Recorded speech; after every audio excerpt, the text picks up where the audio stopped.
Assalamualaikum warahmatullahi wabarakatuh. Waalaikumsalam warahmatullahi wabarakatuh. Alhamdulillahirabbil alamin, hamdan syakirin, hamdan naikin, hamdan yu'anu wa yukarim tidak. Ya Rabbana wa lakal hamdu la yanbaghi wa yakan wa jib sultanik. Allahumma shalli ala sayyidina Muhammad wa ala sayyidina Muhammad. Wallahu ta'ala fil kitabil karim. Qul inni sholati wa nusuki wa mahyaya wa mamati lillahi rabbil alamin. Subhanallah. Baiklah, pertama-tama marilah kita hantar puji syukur kita kepada Allah Subhanahu wa taala atas berkat rahmat hadir dialah kita masih bisa berkumpul di kelas ini yang insya Allah penuh barokah. Amin. Selawat bertambahkan salam tidak lupa kita hantarkan kepada Nabi wa Habibuna Muhammad SAW. Baiklah, untuk mempersingkat waktu, di sini saya akan menjelaskan materi makalah saya yang berjudul bacaan sholat rawatib, sholat jamak dan jamak qashar. Baiklah, yang pertama itu ada pengertian pembacaan sholat. Nah, apa sih yang dimaksud dengan bacaan sholat ini? Bacaan sholat merupakan serangkaian aktivitas yang kita lakukan atau yang kita baca dalam sholat fardu ataupun sholat lainnya. Nah, makna dari bacaan sholat itu bukan hanya sekedar rutinitas yang biasa kita lakukan, tapi banyak makna mendalam. Seperti contohnya ketika kita takbir, itu menandakan bahwa kita pasrah kepada Allah. Sedangkan untuk doa kita itu menandakan bahwa itu bentuk pujian atas kebesaran Allah Subhanahu wa taala. Yang kemudian itu ada Al-Fatihah. Nah, Al-Fatihah ini merupakan dialog utama antara kita dengan Sang Pencipta. Kemudian selanjutnya itu ada sholat jamak dan qashar. Nah, jamak ini berasal dari bahasa Arab yang berarti jamun, lupa saya, yang artinya menggabungkan. Sedangkan qashar itu yang artinya mempersingkat. Nah, jamak ini, sholat-sholat yang bisa dijamak itu antara duhur dengan asar ataupun sebaliknya. Untuk asar ke maghrib itu tidak bisa. Kemudian ada isya ke maghrib. Nah, isya dengan maghrib itu bisa dijamakkan. Kemudian qashar. Nah, untuk sholat qashar itu ada 3 sholat. Pertama itu zuhur, asar, isya. Nah, ketika kita mengqashar salat itu dikosarkan menjadi 2 rakaat untuk sholat-sholat yang saya sebutkan tadi. Nah, untuk niatnya sendiri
Nah, ini untuk niat jamak qashar ya.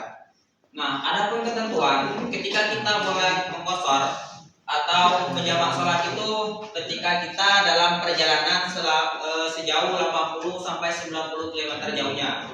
Kurlap itu kayak dari ujung pangkal ke ujung pangkal.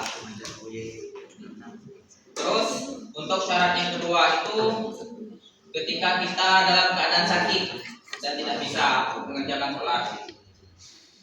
Terus yang ketiga itu ketika kita melakukan sebuah pekerjaan yang tidak bisa ditinggalkan. Contohnya seperti seorang ahli bedah. Nah, seorang ahli bedah ini kan tidak boleh meninggalkan seorang ahli bedah yang melakukan operasi. Nah, ini boleh menjamak atau membatalkan sholat. Terus itu ada untuk niat sholat qashar, usolli fardhu dhuhri raka'ataini qashran lillahi ta'ala. Untuk menyesuaikan saja ya. Jika kita melakukan sholat zuhur, asar maupun isya. Disclaimer teman-teman bahwa sholat subuh itu sama sholat maghrib tidak bisa diqashar. Karena sholat maghrib itu jumlahnya ganjil 3 rakaat, sedangkan sholat subuh itu 2 rakaat. Terus yang kedua itu ada jamak.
Ramai.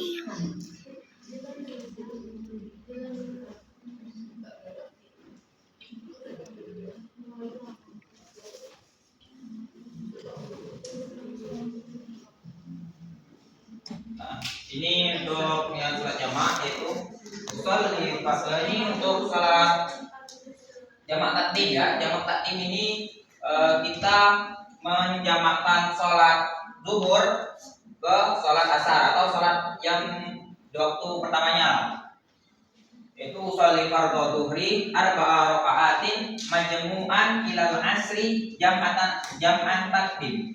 Nah, di sini teman-teman, ketika kita melakukan jamak takdim, ketika kita melakukan jamak takhir itu diganti saja dengan takhir. Lillahi ta'ala, menyesuaikan saja. Untuk jamak takdim itu misalnya sholat zuhur ke asar, kemudian ada maghrib ke isya.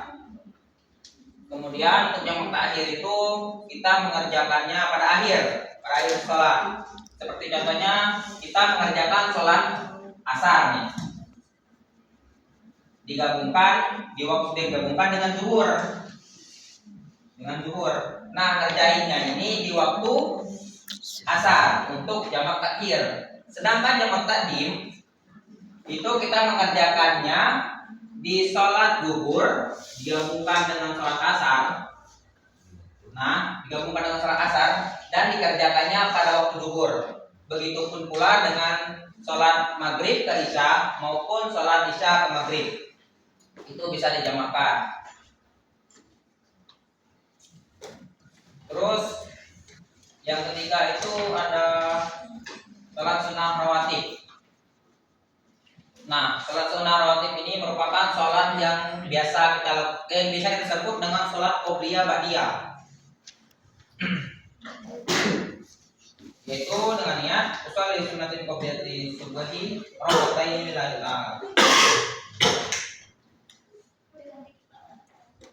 Ini jamaah.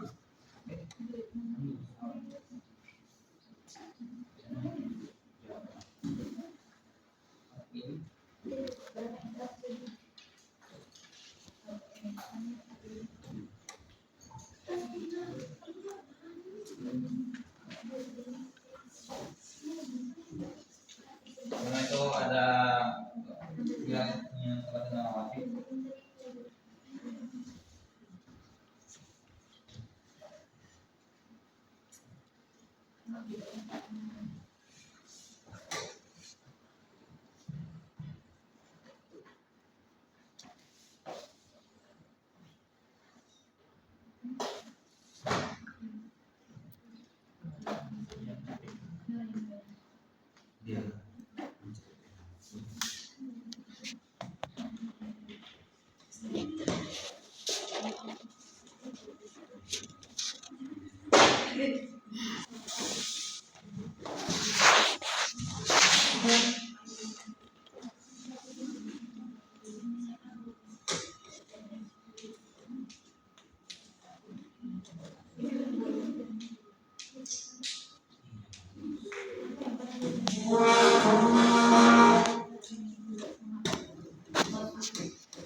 Praktek besok. Nah, teman-teman, untuk sholat sunnah rawatib atau sunnah qobliyah ba'diyah ini bisa kita gantikan ketika kita melakukan sholat qobliyah itu dengan qobliyah ini, adapun dengan ba'diyah itu diganti dengan ba'diyah. Nah, apa saja sih sholat sunnah rawatib ini? Yang pertama itu ada 2 rakaat sebelum subuh, 2 rakaat sebelum subuh.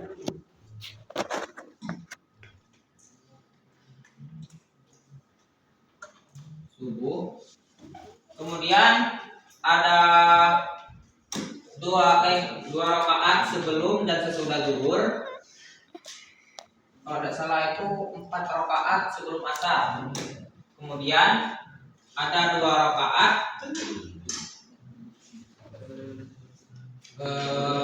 sesudah maghrib.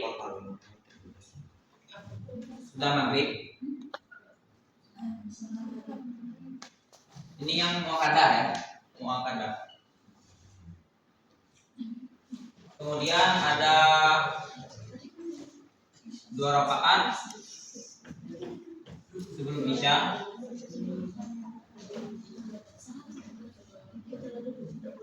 Kemudian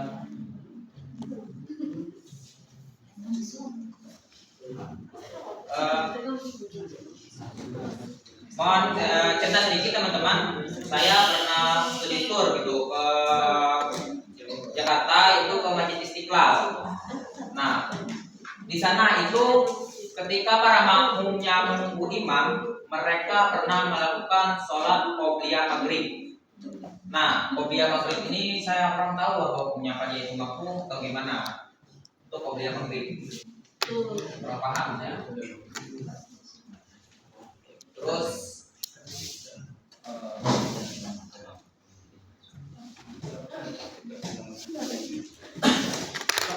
kalau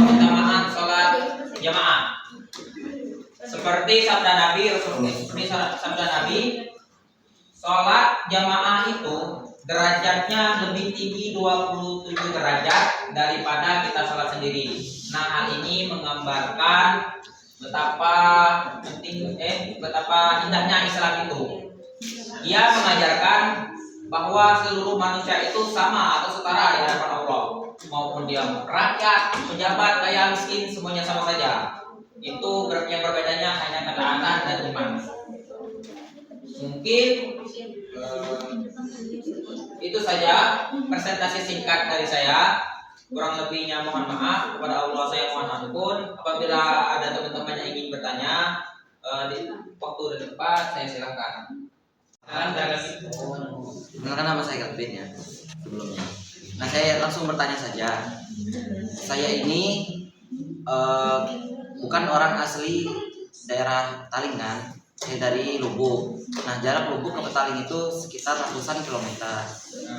Nah, kalau ada libur 5 hari lah, 5 hari kan libur. Nah, saya pulang nih ke Lubuk, ratusan kilometer berarti sudah masuk syaratnya kan? Ya. Nah, tentunya saya boleh melakukan jamak dan qashar. Ya dah. Nah, berapa hari sih saya tuh boleh melakukan?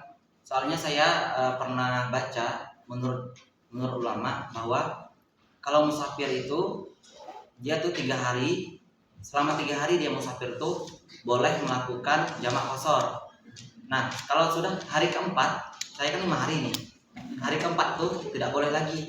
Nah, apakah benar? Terima kasih. Dengan pengetahuan terbatas saya, analogikannya kalau kamu dari Petaling ke Lubuk kan, kalau memang perjalanannya di Mekah itu masih mungkin bisa singgah gitu kan, masih boleh gitu melakukan jamak atau qashar. Nah, untuk yang 3 hari Izin dulu, disclaimer. Nah, misalnya saya pulang pakai bis nih, karena tentunya bis tuh udah pacak mengikuti keinginan kita nak turun di mana nah. Dan saya lihat menurut kebiasaan sopirnya pun tak sholat maksudnya. Nah tuh, sorry ya, bukan menjelekkan dan membuka aib. Nah, bagaimana itu dalam keadaan seperti itu? Nah, kalau itu dalam konteks itu kita boleh jamak atau qashar sholat. Nah, untuk yang 3 hari itu menurut saya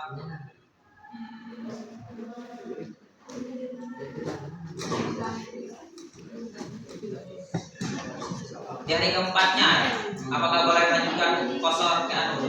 Ya, Bu. Nah, misal kita lah musafir kan, 3 hari nggak boleh jamak qashar dan keempat itu tidak boleh lagi ya. Nah, berarti ada 2 pertanyaan. Boleh 3 hari selama melakukan, boleh tidak 3 hari kita melakukan jamak qashar, dan apakah di hari keempat itu tidak boleh lagi? Nah, itu pertanyaan. Nah, sepengetahuan saya, mohon maaf jika salah, dikoreksi. Itu syarat yang diperbolehkan melakukan jamak dan qashar itu kan ketika kita dalam keadaan musafir atau dalam perjalanan.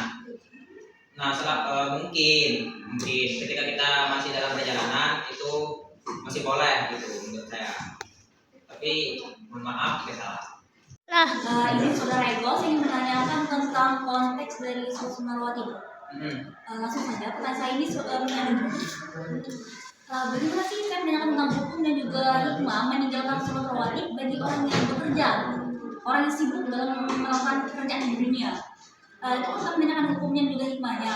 Dan amalan apa yang harus dilakukan agar tetap istiqomah dalam melaksanakan sholat tersebut? Dan amalan apa? Dan berikan alasan Anda memilih amalan tersebut. Jadi menurut saya. Seperti kita tahu kan, sholat rawatib itu hanya sholat sunnah.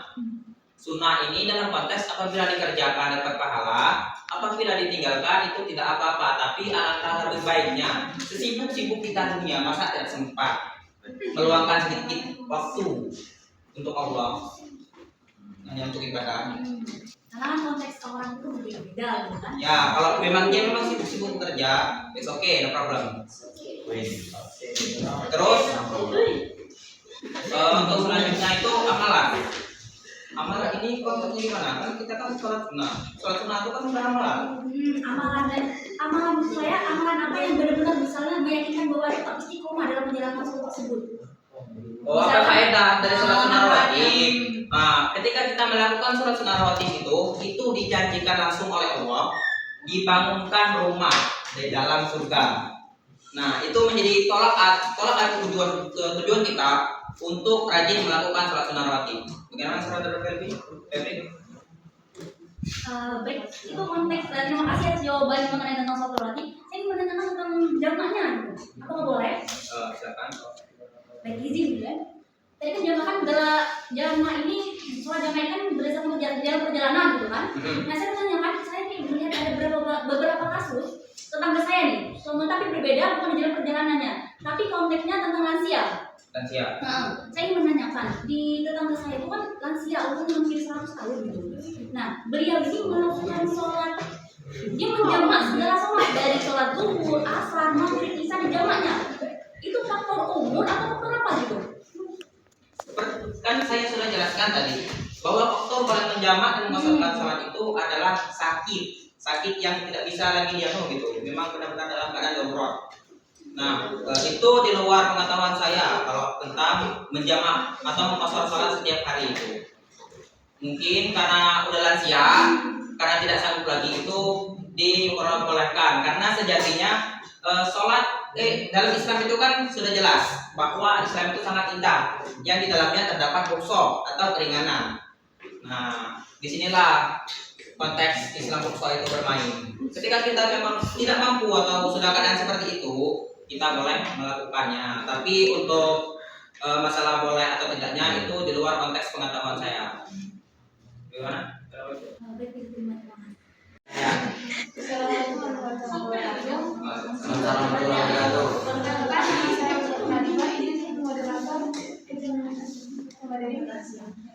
Saya menanyakan dalam modern ini kan kita biasanya ada dalam pesawat nih sama kereta cepat biasanya. Nah, gimana cara penerapan hukum jamak sama qashar?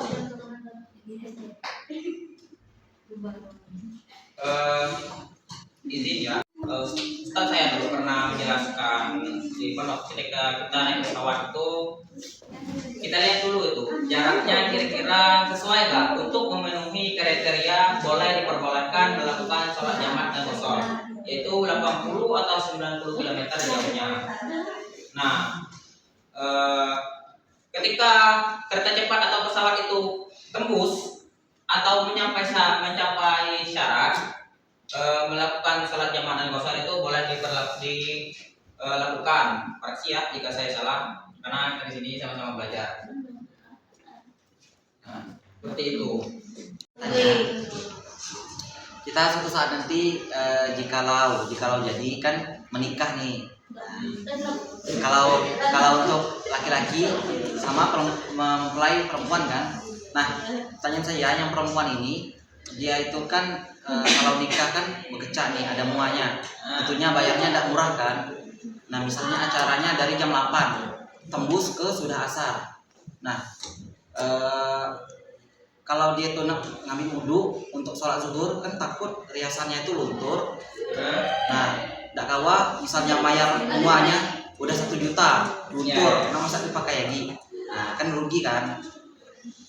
Nah, apakah boleh dalam keadaan itu dia melakukan jamak nih ke jamak akhir ke waktu asar? Nah, boleh Terakhir konteks pekerjaan yang tidak bisa ditinggalkan ya, mungkin itu konteksnya sama. Karena sama seperti dokter ahli bedah, ketika ia melakukan operasi dia boleh melakukan jamak dan qashar. Begitu pula dengan menikah itu. Kalau laki-laki kan oke, masih bisa sholat lah. Tapi kalau perempuan kan lo buka bajunya, ngantena, lo berhiasa nanti yang menurut saya itu mungkin masuk karena pekerjaan yang tidak bisa ditinggalkan. Mungkin itu saja presentasi singkat yang bisa saya sampaikan.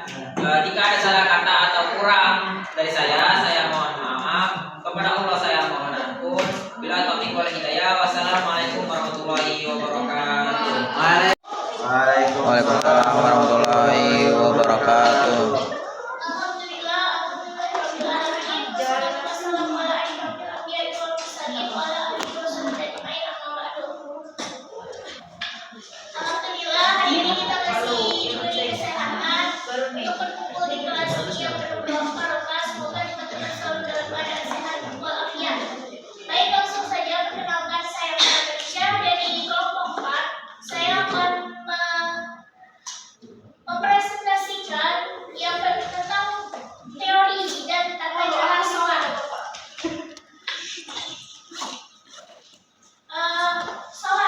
Sholat itu berasal dari kata bahasa Arab yang artinya doa atau hubungan. Sholat ini adalah bukti bentuk terhadap umat seorang muslim kepada Tuhannya. Jadi jika kita sholat itu kita seakan-akan berkomunikasi kepada Allah. Lalu secara terminologis, sholat adalah ucapan atau perbuatan yang tertentu yang sesuai dengan syarat dan rukunnya yang telah ditetapkan oleh syariat Islam. Dalam sholat kita pun harus mengikuti syaratnya. Adapun syarat sahnya sholat, syarat sah ini ketentuan yang wajib dilakukan agar sholat kita itu dianggap sah atau baik. Nah, syaratnya itu yang pertama itu suci dari hadas kecil dan besar. Ya, kita kalau sholat kita harus suci dari hadas kecil dan besar. Yang kedua, suci badan, pakaian, tempat dari najis. Jika kita sholat, kita harus bersih pakaian kita, badan kita, tempatnya dari apapun itu. Karena kita menghadap Allah, jadi kita harus bersih. Yang ketiga, menutup aurat. Ya, kalau ketiga itu harus menutup aurat jika sholat ya. Yang kedua, pakai sarung, yang cewek pakai mukena. Yang keempat, masuk waktu sholat. Yang kelima, menghadap arah kiblat. Dan yang terakhir, mengetahui kewajiban dan larangan sholat. Adapun macam-macam sholat yang disyariatkan dan pengertiannya. Dalam Islam, sholat itu terbagi menjadi dua, yaitu sholat fardu dan sholat sunnah. Sholat fardu itu jelas sholat yang wajib yang harus dilakukan bagi yang sudah berakal dan balik. Sholat sunnah itu tidak wajib, tetapi dianjurkan karena akan mendapatkan pahala besar jika kita melakukannya dan tidak berdosa jika kita tidak melakukannya. Contohnya sholat fardu ya sholat subuh, zuhur, asar, maghrib, isya. Sholat sunnah, rawatib, witir, tahajud, dan duha. Nah, adapun tata cara sholat. Yang ada tahu kan cara sholat? Yang pertama itu niat. Habis membaca niat, itu kita membaca doa kita. Terus setelah membaca doa kita membaca Al-Fatihah dan surah pendek.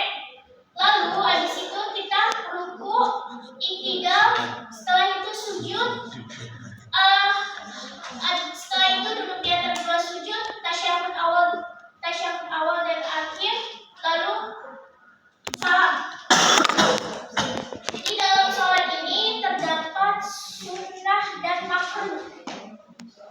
Sunnah dalam sholat itu ada dua, sunnah ab'ad, sunnah hay'ah. Apakah ada yang tahu apa itu sunnah ab'ad dan sunnah hay'ah? Ya, sunnah ab'ad, sunnah yang mendekati wajib. Jika sunnah hay'ah itu sunnah ringan atau penyempurna. Sunnah yang mendekati wajib itu yang pertama membaca tasyahud awal. Yang kedua, membaca sholawat atas Nabi pada tasyahud awal. Yang ketiga, duduk tasyahud awal, dan yang terakhir itu qunut. Lalu, sunnah hay'ah, sunnah ringan atau penyempurnaan. Yang pertama itu mengangkat tangan saat takbir, meletakkan tangan di atas tangan kiri di dada, tangan kanan di tangan kiri di dada, membaca doa iftitah, membaca ta'awuz, membaca amin setelah Al-Fatihah, membaca surat setelah Al-Fatihah, membaca tasbih dalam ruku dan sujud lebih dari sekali,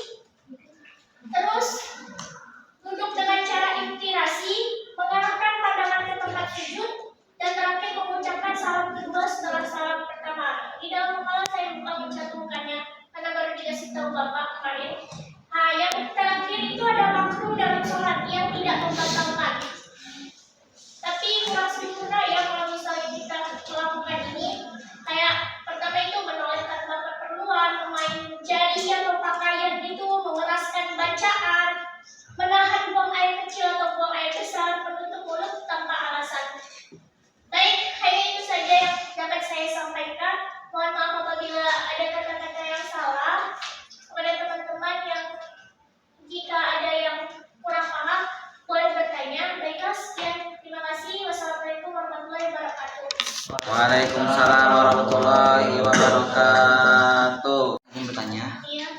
Nah, kita kan sering kalau sujud itu lutut dulu kan. Nah, ada orang yang sujud itu tangan dulu. Nah, apakah itu diperbolehkan? Nah, itu yang pertama. Terus yang kedua, kalau kita ruku, saya lihat ada orang yang tangannya itu di lutut dan ada tangannya di paha. Nah, apakah yang di paha itu makruh atau tidak diperbolehkan dalam syariat? Itu saja. Terima kasih. Ya, sujud itu yang tadi apa tadi sujud tadi? Sujud dulu, tangan dulu, apa lutut dulu? Mana yang? Tangan dulu apa lutut dulu? Ah. Kalau saya ya, ini dari saya. Kalau saya sujud itu lutut dulu, baru tangan. Kalau saya ya, karena saya dari dulu juga kalau diajari, karena saya diajar juga sholat itu lutut dulu baru tangan.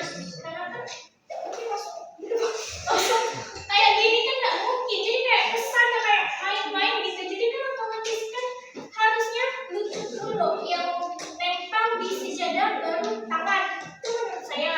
Kalau lutut tadi di lutut atau di paha. Kalau saya diajar dulu di pondok itu dan orang tua saya juga ngajarin itu kalau ini harusnya di sini karena punggung itu harus sejajar, harus maksudnya harus sejajar, harus begini intinya. Kalau di paha ya, kalau di paha itu menurut saya kalau tidak tahu waktu beda masalah karena punggung kita itu tidak apa. Kalau saya diajar dulu harus rata dalam punggung Allah, pokoknya punggungnya itu harus rata, pokoknya harus begini. Kalau begini doang itu kayak enggak, saya nggak pernah diajar begitu juga karena menurut saya begitu sih. Bagaimana saudara Kevin? Boleh tidak sih kalau kita menganggap orang yang sujud tangan dulu itu bawa gerakan yang salah? Tangan dulu baru gerakan salah. Maksudnya gimana? Tadi kan kata pemateri lutut dulu kan saat sujud kan. Nah, kalau ada orang yang tangan dulu nyentuh ke tempat sujud, bolehlah kita menganggap bahwa gerakan yang dia lakukan itu salah?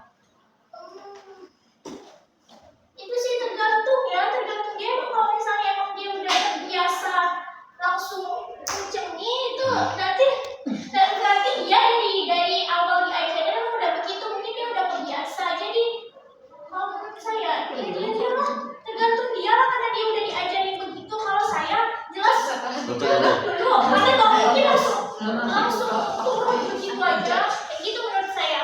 Oke, baik, cukup, terima kasih. Ya baik, terima kasih. Waalaikumsalam warahmatullahi wabarakatuh. Misalnya, seandainya kan kita sholat, terus di pertengahan kitanya kita lupa, itu harus ngulang sholatnya atau lanjut ke Al-Fatihah? Terus Kita lupa di pertengahan. langsung baca Al-Fatihah. Baca banget ya. Baca doa kita setengah maksudnya.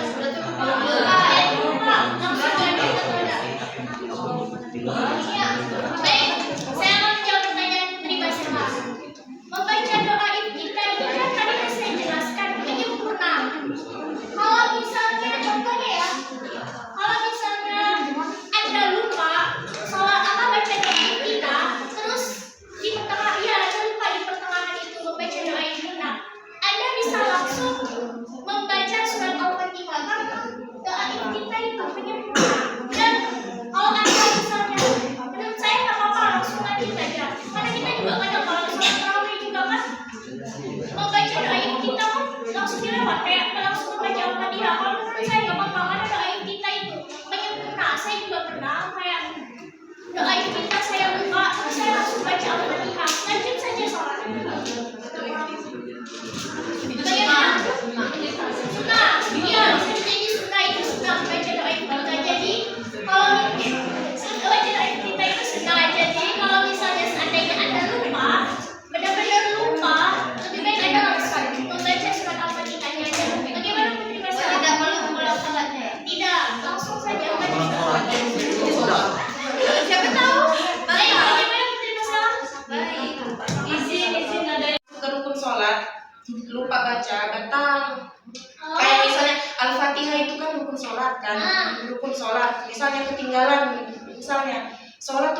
kan baca Al-Fatihah, itu batal, harus diulang karena itu udah masuk rukun sholat.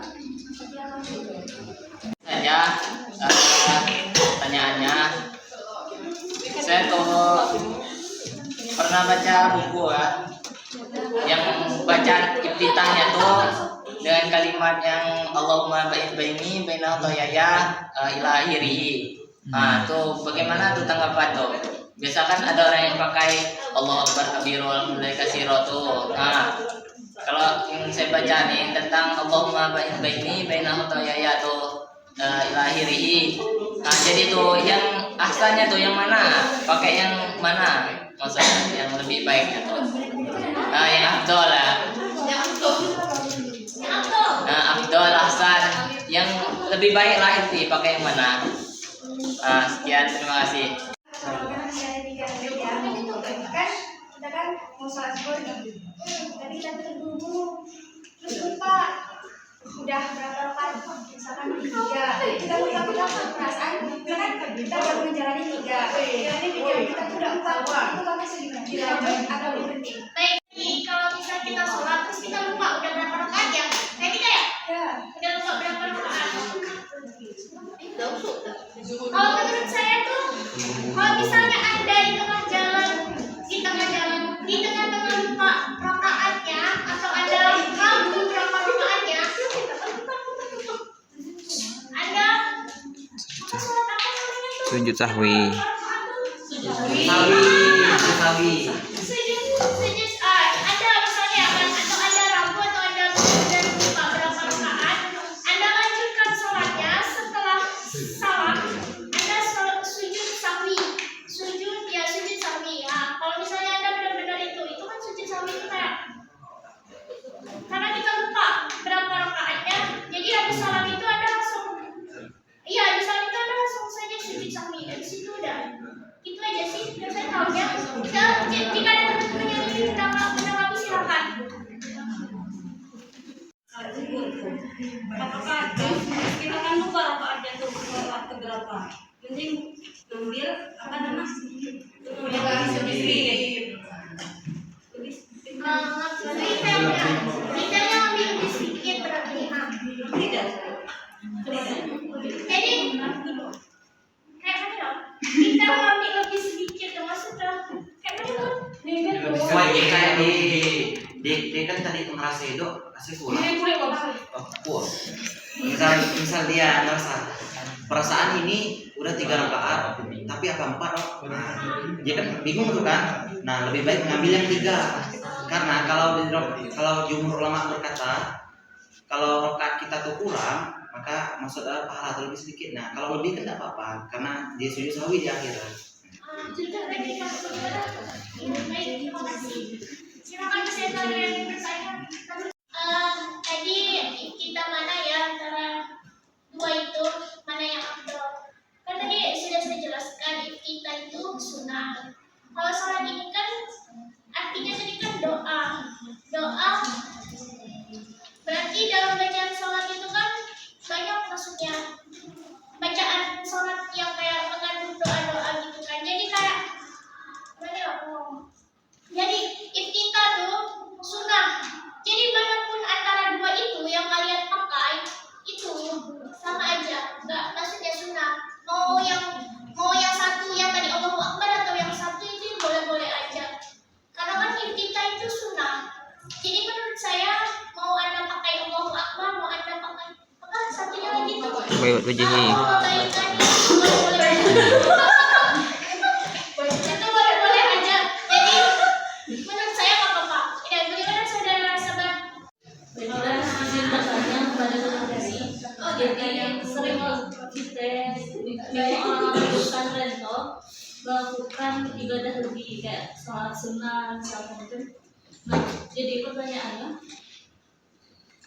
apa perbedaan dari sholat fardu dan sholat sunnah di dalam pelaksanaan sholat tersebut? Terima kasih. Perbedaan sholat fardu dan sholat sunnah di dalam pelaksanaan.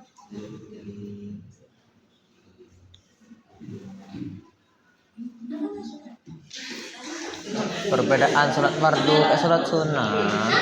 Perbedaan sholat wajib dengan sunnah atau apa? Itu kan inti kan? Oh, Tadi kan jelas. di dalam pelaksanaan Maksudnya misalnya Di dalam pelaksanaan. di dalam pelaksanaan kayak sholat fardu itu kan wajib buat kita Wajib kita. yang lah Kak jelasin tadi. Sholat sunat itu apakah sama kewajibannya kayak sholat fardu tadi? dia begini dulu kok izin menjawab ya. Begini, kalau sholat wajib itu emang fardu ya, wajib itu. Masalah kalau di pondok pesantren itu saya juga habis sholat wajib itu sunnah. Untuk dianjurkan atau tidaknya itu kalau emang ingin melakukannya tidak apa-apa. Kalau tidak ingin juga tidak apa-apa. Tapi kalau di dalam pondok pesantren itu biasanya dibiasakan sholat sunnah. Itu juga untuk agar apa ya namanya? Kalau di pondok pesantren itu, ya masa kalau menurut saya, masa meluangkan waktu sholat sunnah aja tidak bisa biasanya. Kadang kami juga kalau di sekolah juga sholat sunnah gitu kan. Jadi kalau menurut saya, kalau di pondok pesantren itu beda ya konteks. Maksudnya kalau di pondok pesantren itu lebih apa namanya, sholat yang lebih utamakan, bahwa itu fardu, bahwa itu sunnah, itu pasti itu kalau di pondok pesantren. Tapi kalau misalnya anda tidak ingin mengerjakan juga tidak apa-apa, karena kan itu sunnah. Bagaimana? Dia itu sunnah ya. Jadi intinya itu apa? Inti apa ya maksudnya? Yang ditanya tuh perbedaan sholat sunnah dengan sholat wajib tuh perbedaan apa? Nah, intinya perbedaan. Inti perbedaan. Sunnah itu yang sunnah, wajib yang fardu wajib. Tuh. Terima kasih. Para itu bertanya, misalnya kita tuh lagi sholat, pas lagi sholat tuh ada maling. Anda ini sholatnya, misalnya kalau malingnya itu di depan Anda atau di belakang Anda. Bentar dulu, misal ada maling loh. Biasa maling nggak mungkin kan langsung di depan kita ya lah, maling. Tapi misalnya dari depan kita tapi kayak dia terus lewat, nah misalnya kita tahu pasti tahu kan. Terus tuh kita tuh langsung ngejar dia atau nunggu selesai sholat tuh baru kita ngejar dia. Jawabnya gini aja. Gini ya, masalah sholat. Kalau kita dipaling loh, kalau kita dimalingin, misalnya kita lagi sholat, lebih baik selesaikan sholat dulu. Urusan maling itu nanti lah, urusan maling itu. Yang penting wajibnya dulu dikerjakan karena kita posisinya lagi sholat. Kalau misalnya emang dia mengambil harta barang itu yang memang kayaknya kayak seandainya uang ya, dia malingnya itu kan insya Allah kalau misalnya emang benar-benar rezeki ada itu pasti ketemu lagi. Tapi nanti kalau misalnya emang gak ketemu, pasti Allah bakal ganti yang lain. Jadi lebih baik yang wajib yang dulu dikerjakan itu menurut saya. Baik, terima kasih. Tuh kan menurutku menarik maling berdiskusi yang lanjut sholat bermasalah harta baca di nanti. Sholat misalnya gini kan ada maling di depan kita terus dia nyuri tas kita lanjut aja sholat sambil kejar itu nggak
sholat sambil mengejar malingnya gitu. Karena kita tidak boleh dibatalkan sembarangan. Iya. Sholat tak boleh Itulah. Izin menanggapi.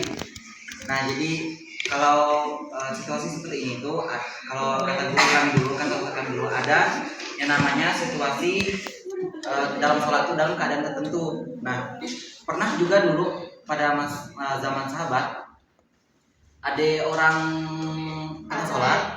tengah sholat.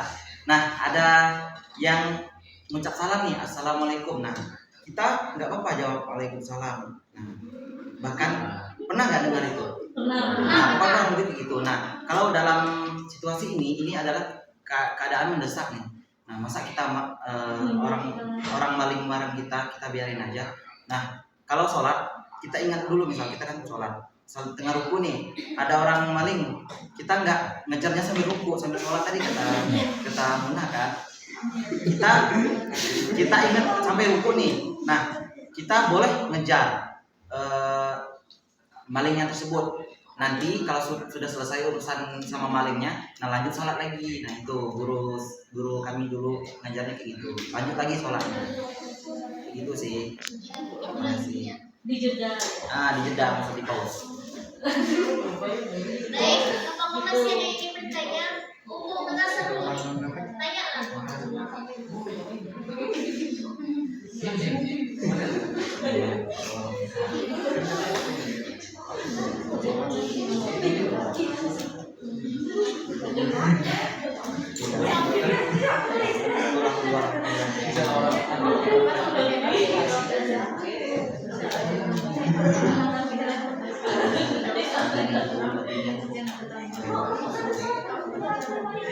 Apakah masih ada?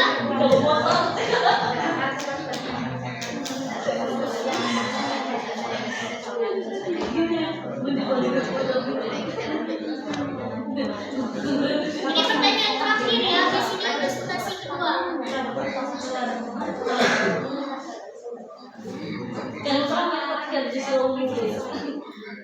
Yang terakhir bukan si Nasbat. Udah ya? Udah. Pak Yogi tadi apa sampai akhir hanya dapat. Nah, oke. Ya, yang bertanya silakan. Terakhir nih, habis ini presentasi kedua.